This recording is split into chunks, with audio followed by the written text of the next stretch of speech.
Hi guys, welcome to Simplifying Five-Man Protection with Man Zone Principles with Coach Taylor. I'm going to go through how our offensive line has been able to create pass protection with very simple principles and very simple rules, and take you through some mathematic equations that will show you how the vertical pass set in big-on-big protection can give you an edge and make the defense defend empty. Everyone knows the offensive line is the root of all offenses. If you do not have a solid front, no matter the scheme, it will not work. Protection is always a hot topic in table talks across the country, whether to slide, vertical, zone, etc. In this clinic, I'm going to dive into vertical pass drop from a schematic look. I will talk about the mathematics and the proof of why we use vertical pass protection and how that is best for your passing game. I will also set out to prove why they could be the most superior way to pass protect and also superior to line stunts and blitzes. In football, we talk about two things when it comes to blocking. There are lanes and walls. How can we simplify and simply make them stronger?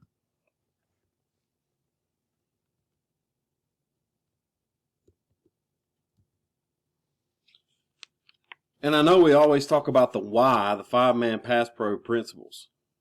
We want to make footwork simplified so we can allow our offensive linemen to achieve mastery at what they do. We do not kick slide. Not that I'm against it. We necessarily not athletic enough to teach it and be successful at it. We are a simplified inside foot strong. We use our back foot. We call it the brake. We call the front foot the gas, and we push with the front foot, brake with the back foot for 2 steps. So we're a 2-step set team on all of our pass plays, and we marry that up with our quarterback drops that you can find in my other presentations on the Open Grass Reads offense, and it kind of allows us to be real simple and effective in what we do. Another reason we like the vertical set in the five-man pass pro is it allows linemen to stay square longer. We talk about walls and lanes. If your lineman is able to stay square against line stunts, long stems, twist stunts, and things of that nature, we're going to win the battle. We don't need to chase linemen. That's why it's important for us to get depth in the vertical set. It gives us a lot more time to recognize stunts and blitzes and exotic packages. We're not, again, chasing linemen at the point of attack because we're set deep and we're setting 2 quick steps. So it allows us to see all that and let it work out in front of us before we have to try to chase and match the athletic ability of defensive linemen in today's football. It also, when you're passing the football, it extends the time before hand-to-hand combat occurs. I'll be the first one to tell you that once your offensive lineman, engage with a defensive lineman, on average, you have 1.5 to 1 3/4 seconds to get rid of the football. That's why it is so important that when we go through and I explain some of these mathematical things that you don't turn me off. You kind of listen to where I'm coming from with that and understand why we do it. It minimizes the effective defensive line pass rush. And that allows us to take a lesser athletic offensive lineman and win in today's football, where defense is becoming a positionless side of the football, and you're getting very quick and agile rushers on defensive line. There's no more of the junk 3 technique in football. You've got to be able to move on defense, and offensive linemen have to be able to combat that.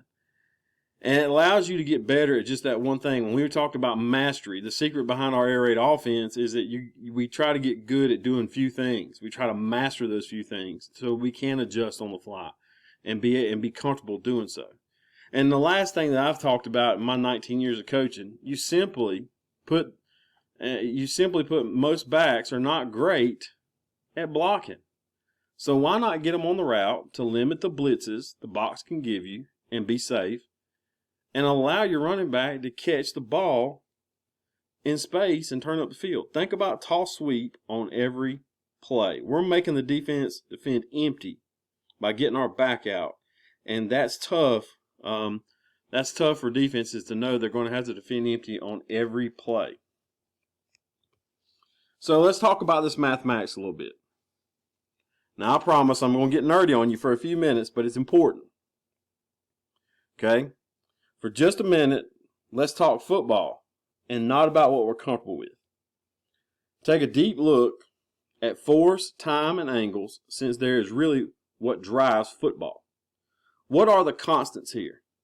The constants here is we're showing 3-foot splits between the linemen. Now these aren't concrete, and you can adjust your splits, but I just wanted to use them just for numbers purposes and to kind of show you exactly what I'm talking about, because of the distance created. Okay.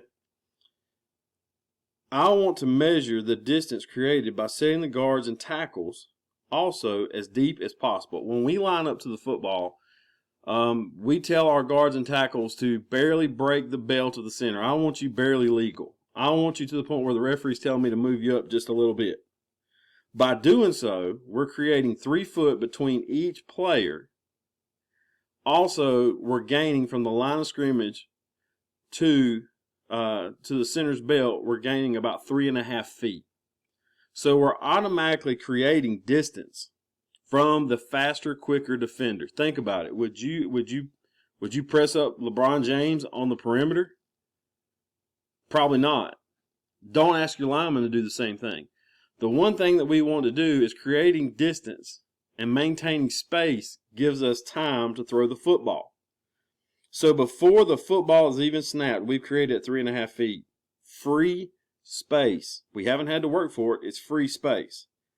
Okay, we also know that the defensive player is being athletic is a norm. And they're more athletic than your 5 protectors. And so this gives us an easy way to create, in theory, and actually on the field, free space to maintain, so we do not have to create it. Okay, we also know that the vertical outside rush is the most widely used assault in attacking the quarterback. If we think of line splits, okay, the way we've got it now with 3 feet between each person, okay, 3 feet between the guard, 3 feet between the guard and tackle. From the center of the football to the 5 technique, we have created 12 foot. We've created 12 foot distance, okay, which is equivalent to 4 yards. Now we go 5 yards deep to the heels of the quarterback. That's 15 feet deep. So his home plate is now 15 foot deep. And he's 12 foot over from that home plate. If you think about geometry, we're now expecting that 5 technique to be able to travel 19.21 feet. Okay? To get home to the quarterback. And that's not thinking about the distance of our drop, the 2 steps of our drop from the offensive lineman. That's not factoring in that he's going to have to go around the outside of that tackle. That's not thinking about the footwork if he wanted to long stem in it. We've already created a longer surface for that 5 technique to get home. Just by the splits and just by the drop from our 2-step drop created in this triangle of showing. So that's kind of why I want you to look at with this 3 foot, 3.5 foot from the line of scrimmage. Okay. And then we're going to step back 2 more feet when the ball snapped. This 5 technique is very far removed. Again, we've created distance, and it's going to give us a lot more time to throw the football. Okay, so let's look at this even further. What bothers most coaches in the splits is creating horizontal lanes. Okay, initially, if you're in wide splits, you automatically think, well, they've got a free rushing lane. And that leaves us vulnerable to an inside stab move or some type of bull rush. And initially looking at it, that could be very well the truth. But let's look at these 2 examples right here. And let's also think about something. The defensive corner, if we think about it, is the hardest position to play in the game. They have to be in horizontal and vertical space in a large area. How come everyone doesn't play press man? Simply put, speed and variables. Speed and variables do not allow us to play press man down to down and expect to be a great defense in the secondary unless you're just absolutely superior to the team you're facing. Cushion, as we call it in secondary terms, allows for time, reaction, and staying square for a longer amount of time. Okay? I believe the same is true for a vertical pass set. It elongates the angle of attack while creating the same by creating time and distance. It equalizes athletic ability or the lack thereof. So when we talk about this and we look at it, that even when we're facing a hard inside bull rush or a long stem stunt, the depth created by the initial alignment as well as the vertical drop means the height of our triangle, which is the 3.5 feet that we're talking about there, the height of our triangle, the H, is easily recovered if we get an inside stem or just a straight gap rush by taking a small horizontal step. Versus if we were very close to the line of scrimmage, that's going to be a lot quicker. So if we look right here on the side, on the left-hand side, we're using our 3-foot split, 3.5 foot deep. That means the meeting point, which is the bottom of that triangle at the bottom of the screen, is 4.6 feet. So that 5 technique has to travel up the hypotenuse 4.6 feet. So that's where our meeting point is going to be without our 2-step drop. That's just straight from the line of scrimmage. That's our meeting point. So if he hard stems inside, it's a 12-inch lateral movement for what we are trying to do. Versus if he was closer to us on the right-hand side, we're looking at, if we were head up with a 4 technique and we were only a half a foot apart, it only takes him 1.5 feet to get to the meeting point. And the meeting point, I mean, is where combat starts. That's where hand-to-hand combat starts between the offensive lineman and the defensive lineman. Look at the difference we have created. Almost 3 more feet we have created down that hypotenuse for our offensive lineman to create time and win. That's one of the biggest things when we're looking at it, that we're automatically creating free space, and it's all mathematically proven. Okay? And so, in our system of depth and width, if we get that hard stab, inside move, or bull rush, our offensive tackle is not at a strain, and again, we're keeping our shoulders square. So again, we talk about wall and lanes. The defensive lineman is going to create a lane between our natural split. Our offensive lineman is easily available and easily achievable to sustain that wall by taking a small horizontal step and keeping his shoulders square to the line of scrimmage, which means there's a bigger surface area for that defender to try to get around. Again, think about it. Giving somebody some cushion in basketball who is a lot more athletic and they have to drive to the hole to score makes a lot more sense than belly up on them when they know they're probably going to cross you up and you go by them for a dunk. And so that's why we kind of look at that. Now, I know we got into inside stemming briefly there, but let's talk about it a little further. When we talk about the inside stem, okay, the defense is automatically going to start getting fancy with long stems and overloads. So how do we create time in this situation? Of course, we've talked about it by establishing horizontal and vertical distance pre-snap. The initial pre-snap and wider splits and vertical drop means they are not chasing immediately at the snap. We have time to sort it out, and it allows us to let them come to us. So if we were getting this 5 technique and he was going to hard spike into B gap, again, it goes back to our previous slide. If we're tight to the line of scrimmage and we're up close, that's a lot more drastic step for our offensive lineman to change the momentum of that 5 technique, okay, and to get him rerouted. Not only that, we're also collapsing the natural pocket. These are natural throwing lanes we have established, and all we have to do is maintain them. So with our 3.5 foot distance pre-snap from the ball to the center's belt, now when we drop back to our second step, this long stem is happening in front of us. So now, instead of having to chase it and actually treat it like a down block at the line of scrimmage, we're able to stay square, reestablish our vertical lane, and force a square-shouldered attack on the long stem stunt. Why do they do the tangos and the tims and the toms? They're called because they're created to confuse linemen and to cause them to chase and have to communicate quickly. When you cause people to communicate quickly, you immediately have a large margin for confusion. In chasing, which we're talking about chasing, is if we're real tight and we've got to take care of that right now, it makes us turn our shoulders and leave the closed door square-shouldered look and move to an open door position to combat the movement.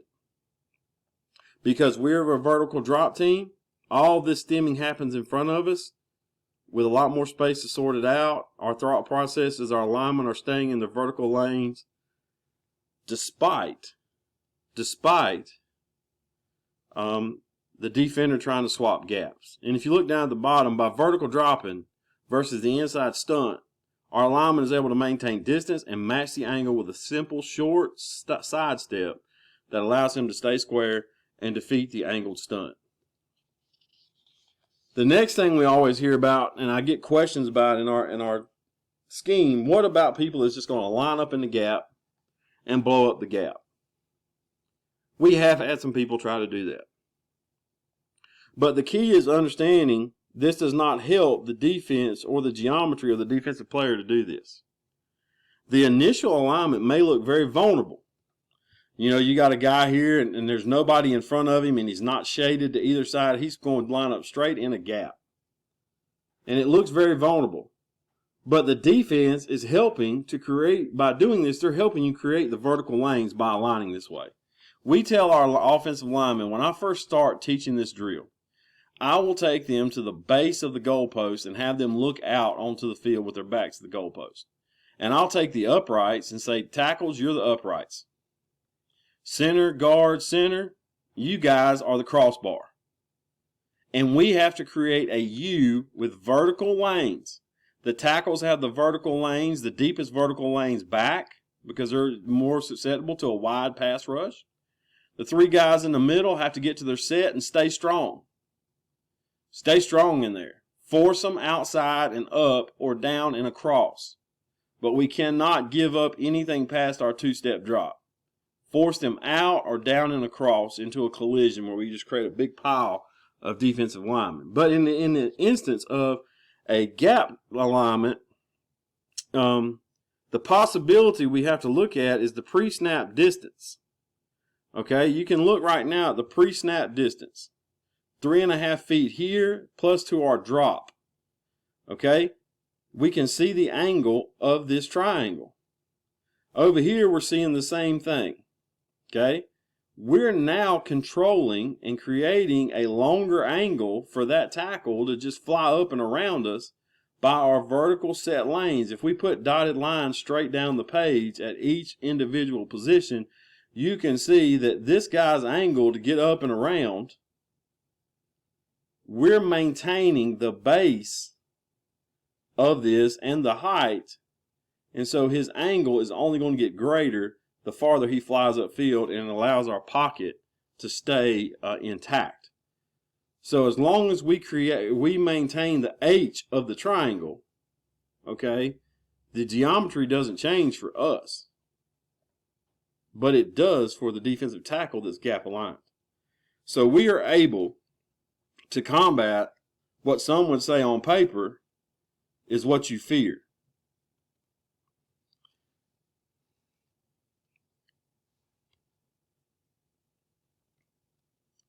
Let's talk about how we number the defense. Okay? Let's talk about how we number the defense. I've taken you through the mathematical portion. We only use two different ways to take care of every blitzing combination that can be thrown at you. Again, we're very simple. We have two calls other than our base protection, and it's still a base protection. It's just where we alert our eyes to. We do not use a slide.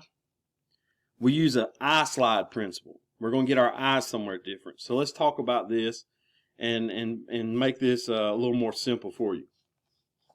So I'm showing one side of the ball because on one side of the ball is really how it mirrors each other, left or right.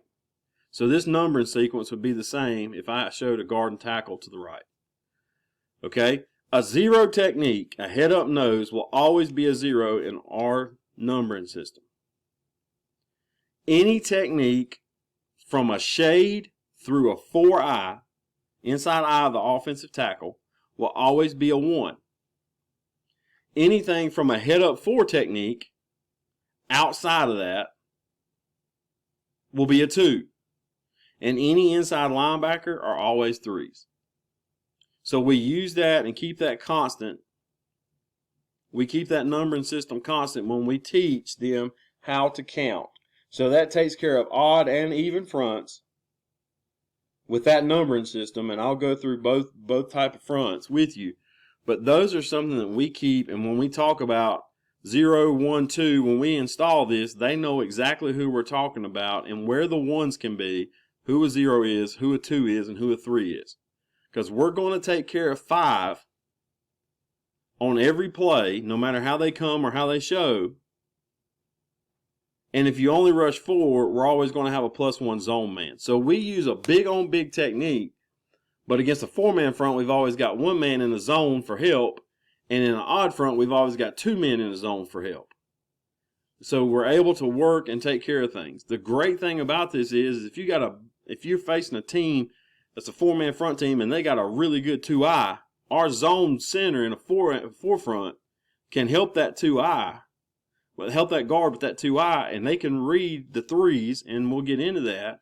And so you've eliminated one of their best players. One of their best pass rushers, inside pass rushers. Okay, it's very simple too for our tackles because they're going to learn they've always got 2 unless they get 2 of our calls that I'll go over, and that's an arc and an alley. Okay, so our tackles have always got 2. The center and the guards learn which one of them based on the front are the zone men, or who they got man on, they got a man. Okay, so even front numbers applied here. So as we were talking about the even front numbers, all right, versus an even front, the center will be the zone man. Okay, he'll be the zone man. And if you take into account our vertical drop of 2 steps, okay, if there is a shade, he will help the guard. And see our numbering system here in front of each one of the players. If there is a shade, he will help the guard on 1, and he's looking for 3. So in a blitz situation, if they drop and this 3 comes, the center is going to take 1 and the guard's going to move to 3. With our back releasing, the quarterback knows on the concept side over here, he's eyeballing that 3 for blitz because we usually, more times than not, have a route coming in here and we're going to throw off him if he blitzes 2. So if they happen to bring 6, the quarterback's responsible for the final 3. Okay? Because we're getting the back out. We're letting him play toss sweep possibilities on every play. All right? Same way here. Okay? If these 2 bail, if they step in their 2-step drop, and this 1 is here, and then this 3 blitzes, the center can come off and pick that 3 up.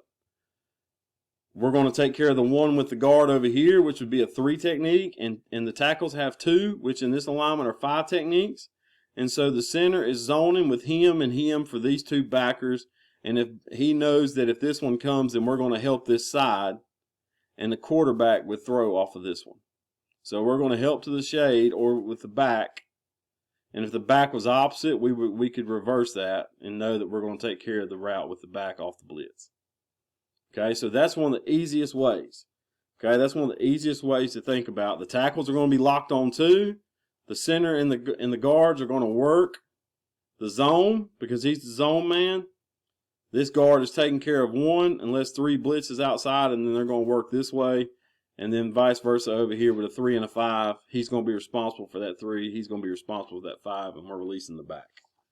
So that's probably one of the biggest things that when we talk about and we install, it's easy for us to do that type of presentation. Okay, what about when you got 2 head ups?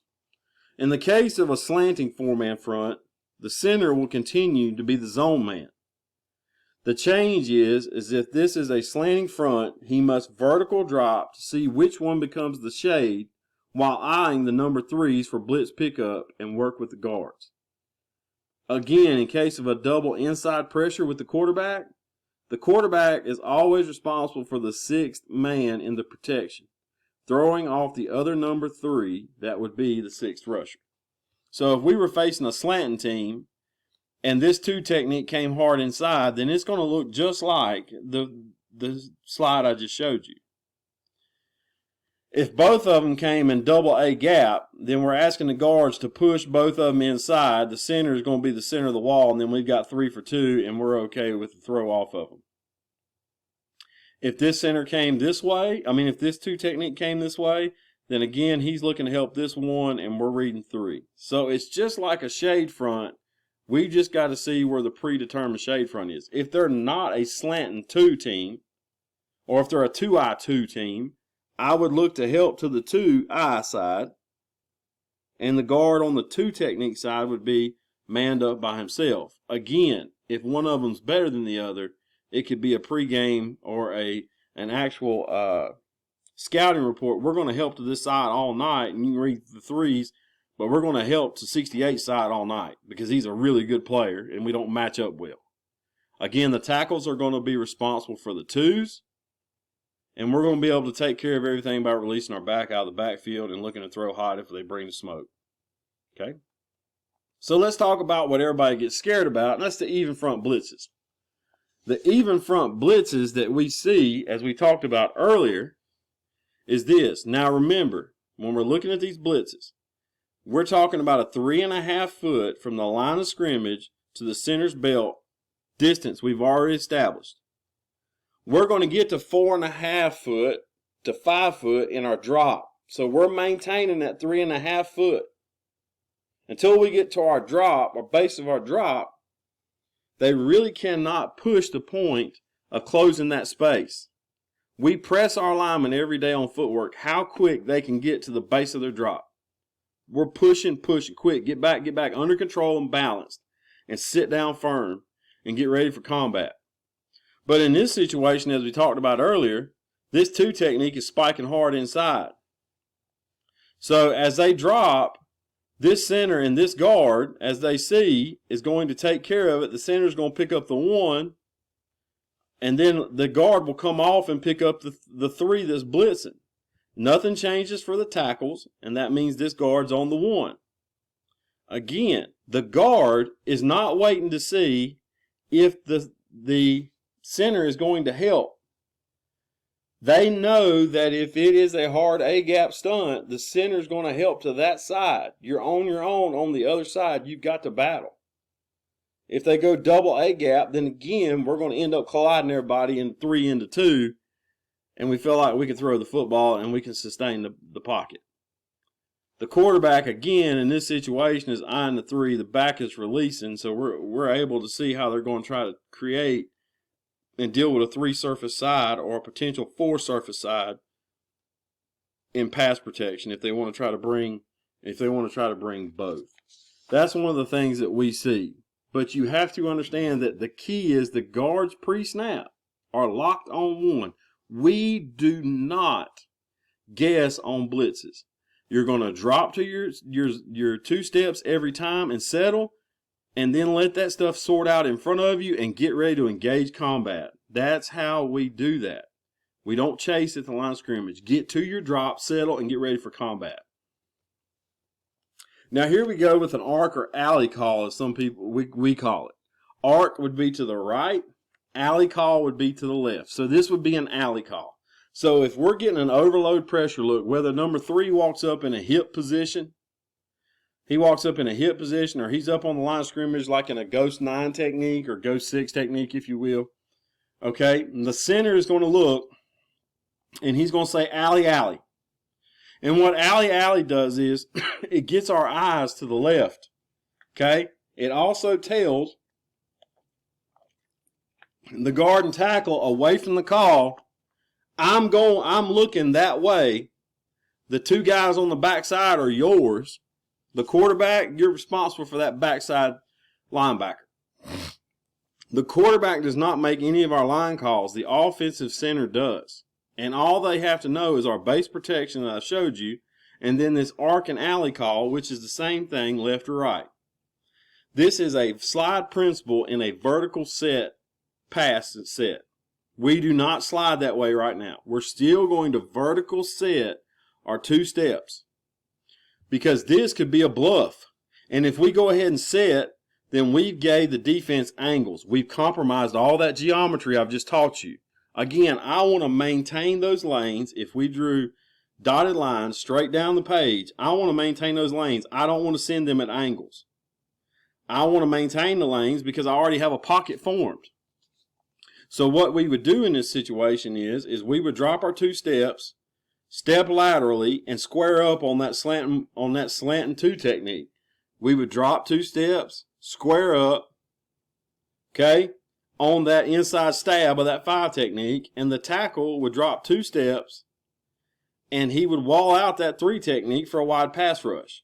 The beauty of this is, to the blitz side, is if we drop and this guy bails back to the middle, we're still in our base protection. Even though we've called an arc or alley, it is an alert call that if that number 3 shows tackle, you got him. Guard, you've got 2, and center saying, I got 1. It is a slide principle without having to slide. And we're not using a back. So again, we're using that zone principle and man blocking that's allowing us to take care of a 3 surface blitz against big on big protection. It would be an arc call if this blitz was reversed.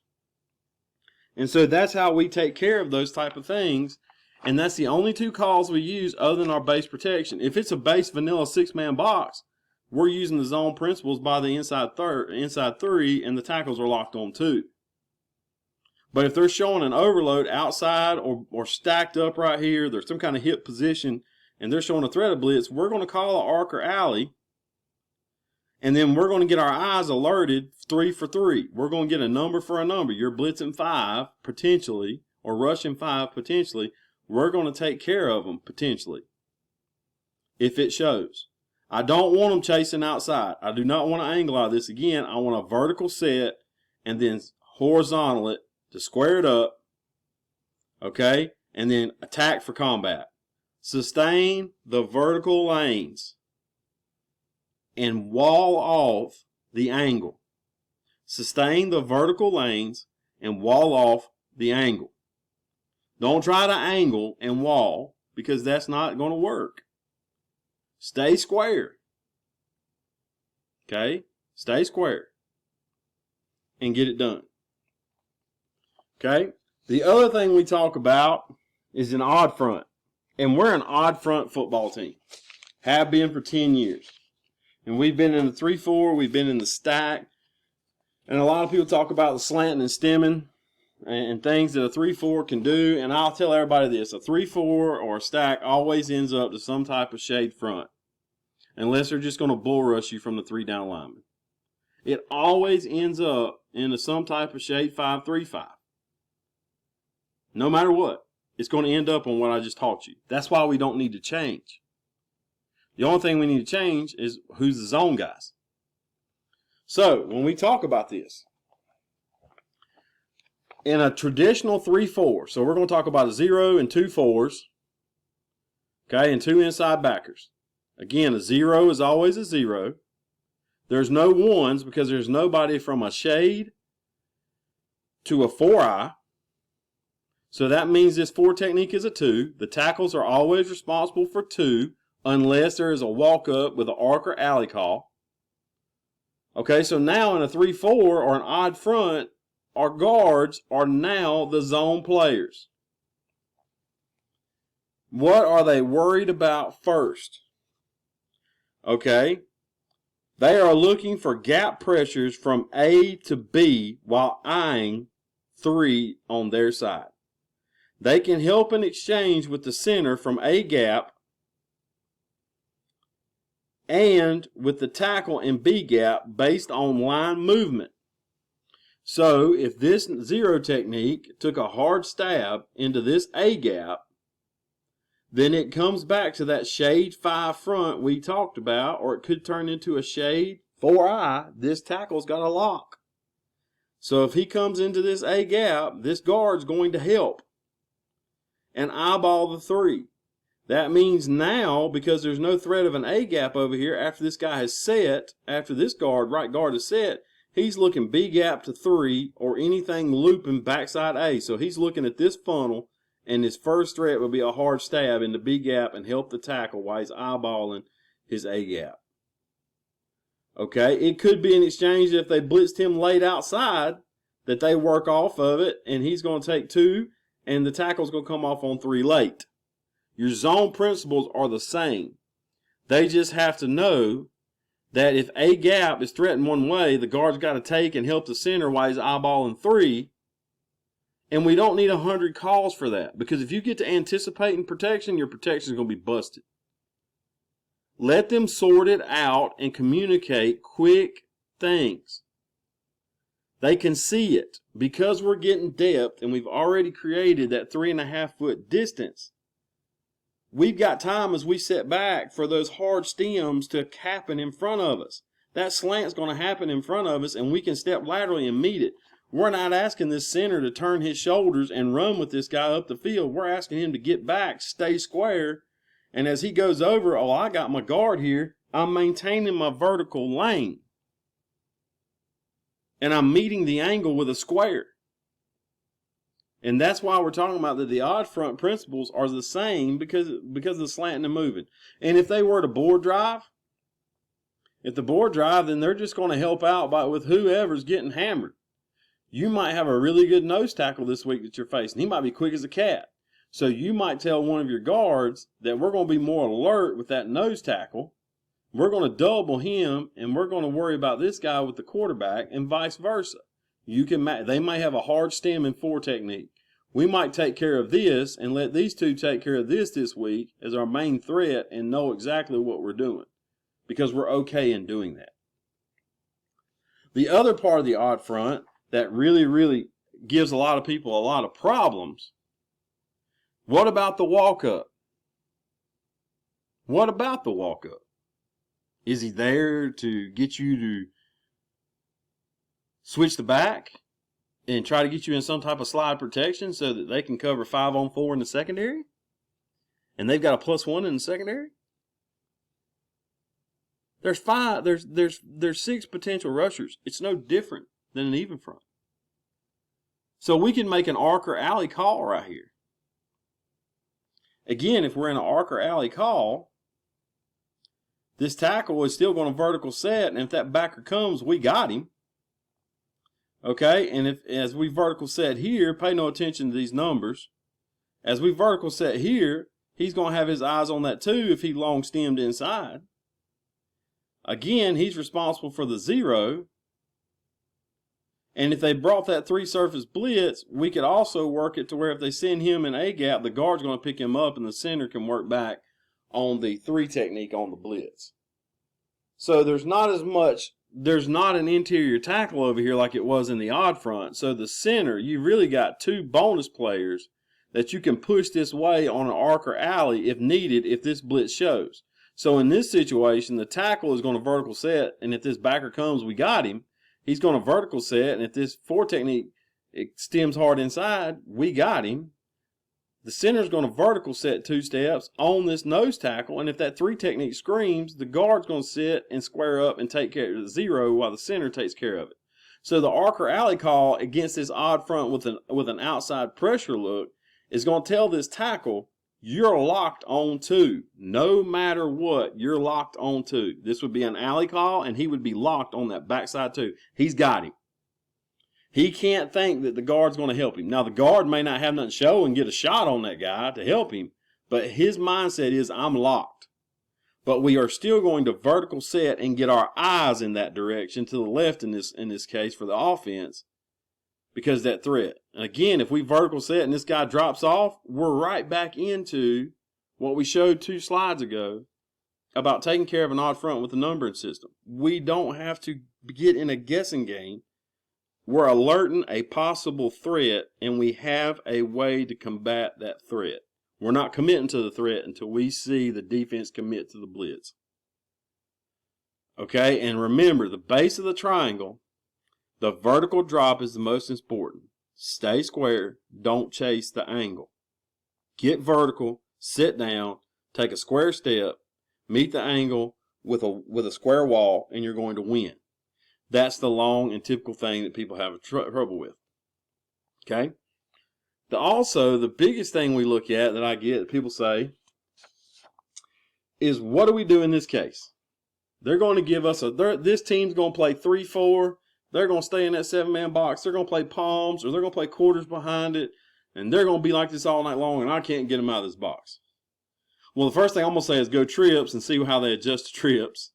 That way you can arc or alley. All right, that way you can arc or alley one side. I'm still going to release the back, because this is what I know. If I release this back and this blitz comes, I got to get the ball out to him right now. Okay? So you got two different things. You could alley this call just like we showed a minute ago, and this tackle will be responsible for the backer. The guard's working to this tackle if it shows, if the blitz is true and we're working, and this tackle's going to lock right here. Okay? We're releasing the back, so we're throwing hot if he goes. If he blitz peels, then we got our eyes down the field into the concept. Okay? If you want to be safe, you make a double call. Double. So we got an arc, an alley, and a double. Double is this right here. That means we're going to arc this, alley this side, and arc this side. So we're dropping with this tackle to the right. If this backer shows blitz and he's coming, we're going to pick him up. This guard is working back to take care of 2 if the blitz shows. The center is mano y mano on the 0 technique, and the same thing happens over here on the alley call. The tackle's going to drop if the blitz shows he's got it.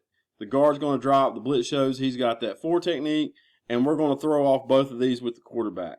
Because if they're going to blitz both, something's going to be hot, because these 2 guys now have to cover everything sideline to sideline.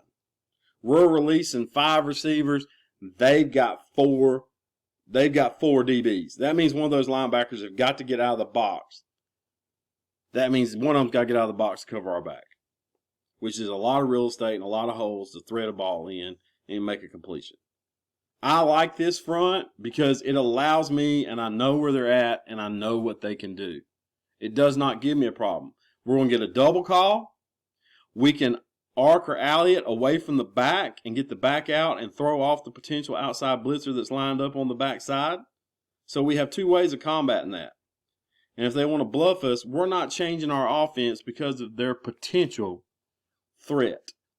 And we're not changing our protection because of the potential threat. We're alerting our protection to the potential threat, so we're ready to make a combat of it. That's one of the biggest things. So when we look at this odd front blitz scheme that we just went over, okay, and this is probably one of the biggest things we talked about earlier. The biggest odd front blitz scheme is this. Okay, in this situation, we would call an alley. It's left. So the tackle is he's going to vertical set, and if this blitz shows, he's got the backer. The guard, pre-snap, is looking 2-0 because that's his gap integrity, and he's reading that triangle.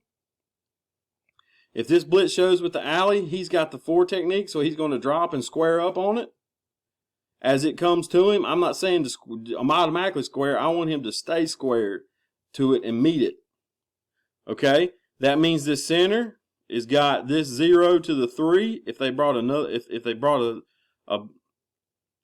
they looped the nose the other way and brought this 3, we would work it here and here. And so that alley call in this situation, which means to the left, tells this tackle again he's by himself on an island backside.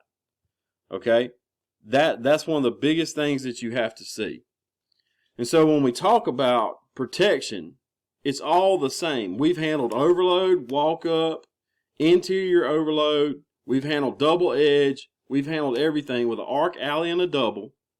And our base zone principles, the center's the zone man and 4-man, and the guard is zone in a 3-man. We've handled everything a defense can throw at us except for an all-out jailbreak and call a screen. And that's the thing here. In the last 5 years, since 2015, we have led our conference in total offense. We've had a 60% completion percentage. Won a conference championship for the first time in 17 years. 19-2 in conference. And it all led to we simplified everything we did in every facet of our offense, including the offensive line. We're comfortable, all kind of blitzes. Teams have quit blitzing us because they understand if they send pressure, we're going to complete the ball at a high rate because we're going to pick it up, and it doesn't make us uncomfortable with pressure. Our quarterback knows with pressure, he's going to be quick to fire. Not uncomfortable quick to fire. He's going to be comfortable quick to fire because he knows that arc and alley or that double call is going to take care of it. They've got to bring 6, and if they bring 6, we're lighting them up in the passing game. And that's one of the biggest things I think that's different between when we used to be real close to the line of scrimmage and we tried to angle right now, get a back involved in blocking A gap or backside B to D. It was awful. Most high school backs are not good, and you can practice it all day long. Why not get another guy in passing routes, make the defense defend empty, and help your offensive linemen by saying you got to send 6 to get home, and that leaves us with 5-on-5 and a lot of space. And take these 2 principles against man and zone and take this math. I will tell you this. Take this idea, get on a line on your football field, put a ball down, walk 3 foot back, and then get 2 guys with you and get in those 3-foot splits and put a 5 technique out there. Put a guy back there at center, at shotgun at 5 yards, and look how long of a distance you're creating. And then have him inside stem you while you take 2 steps back, and look how easy it is to recover with that horizontal step on his inside, and then do it the old way. Do it the old way. Try to match his moves. I promise you, you'll see the difference in the mathematical advantage. You'll also see that you're going to help linemen. Use the 2-step gas break with your hard inside foot up. Be tough and strong on the inside. And go win some football games. Dismantle the blitz. Get great at simplifying protection. Get great at protection. Keep your quarterback upright. And fire it down the field. Thank you guys. I appreciate it.